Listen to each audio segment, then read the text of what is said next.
So spoiler alert, I love the SwitchPod and I'm not even a vlogger. Technically, the SwitchPod was designed to make it easier for people to film themselves, with the leg being an ergonomic design on how to put a camera right in front of a self-shooting person. But this is also a handheld tripod.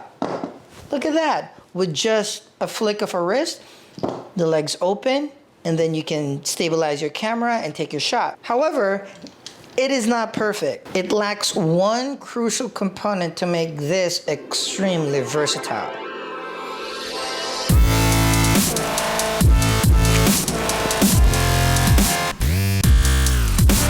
Hi, I am Jong Clemente. I am a hobbyist photographer and videographer.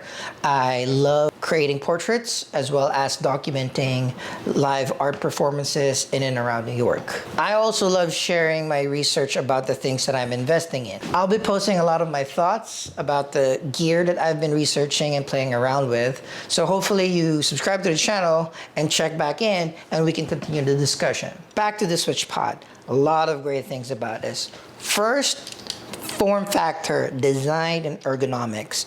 This is just very smart. It easily fans out to become a tabletop / handheld tripod. It collapses so that you can use it as a selfie vlogging stick, selfie photography stick, but also switch the camera around and you can use this as a camera stabilizer.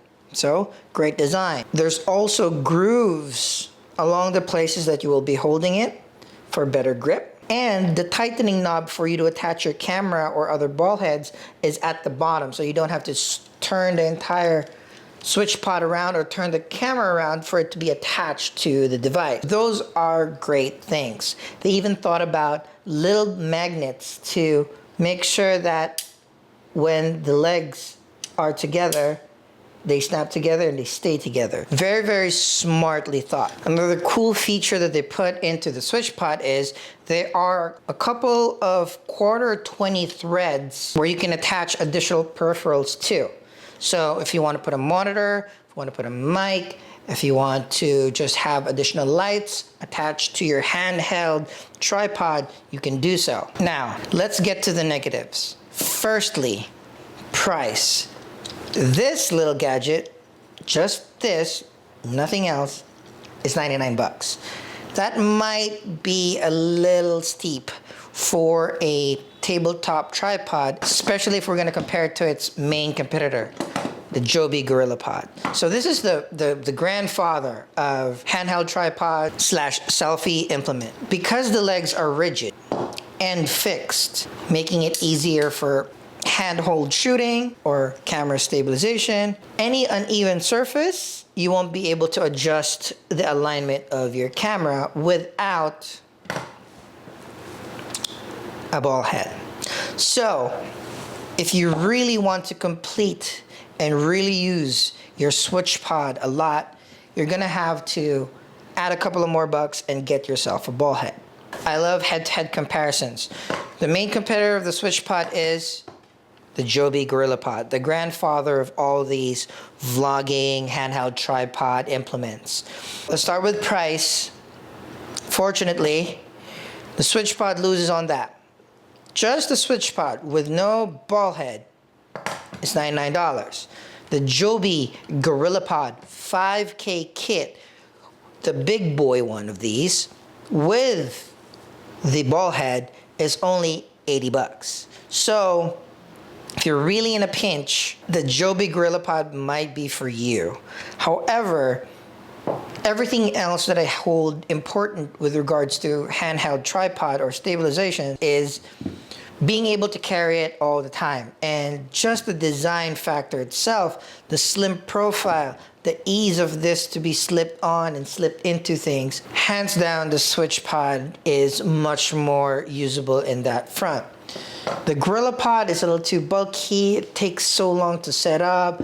You know, even with the ball head, you have to tinker around with its alignment. Each knob of the leg might be a little difficult to set up, but it is more versatile in terms of where you can stick it. You can wrap the legs around certain things. You can have it in really, really precarious positions. You wouldn't want to do that anyway. But if you are shooting in situations where you need to attach your handheld slash tabletop slash small tripod, maybe the GorillaPod is for you. But so the best thing actually is buy both.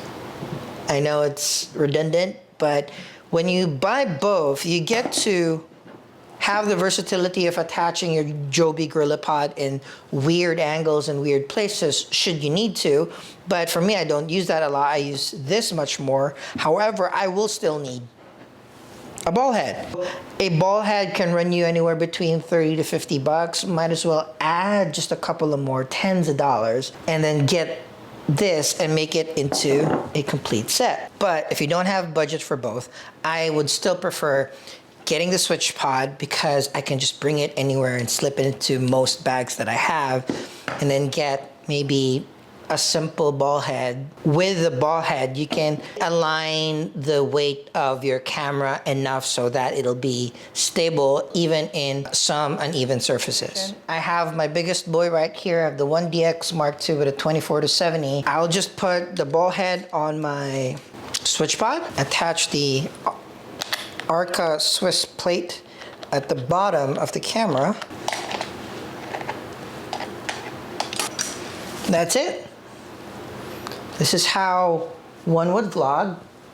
Hello YouTube, what's up? It is very stable. The SwitchPod can hold a lot of pounds, so you won't need to be worried about it bending or breaking if you have a giant setup, but you also need to have a very sturdy ball head as well. The legs themselves, they're very stable. So say you're in an even surface, it goes like that. All you have to do is adjust the head to compensate and you're back balanced. I don't usually vlog, so I use my SwitchPod more as a handheld stabilizer when I'm taking some shots, or if I want to be in the shots, I'll just set it down, walk around, and I'm also in the shot. Yeah, those are my thoughts on the SwitchPod. I really like this thing. It has not left my office bag. It makes it a lot more conducive if I do find that shot with my camera and a little tripod where I can set it to. So what do you guys think about the SwitchPod? Let me know if you guys still prefer the Joby GorillaPod or if you've all switched to the SwitchPod. Leave your thoughts in the comments. Again, I hope you subscribe to the channel, and I'll see you in the next video. Peace.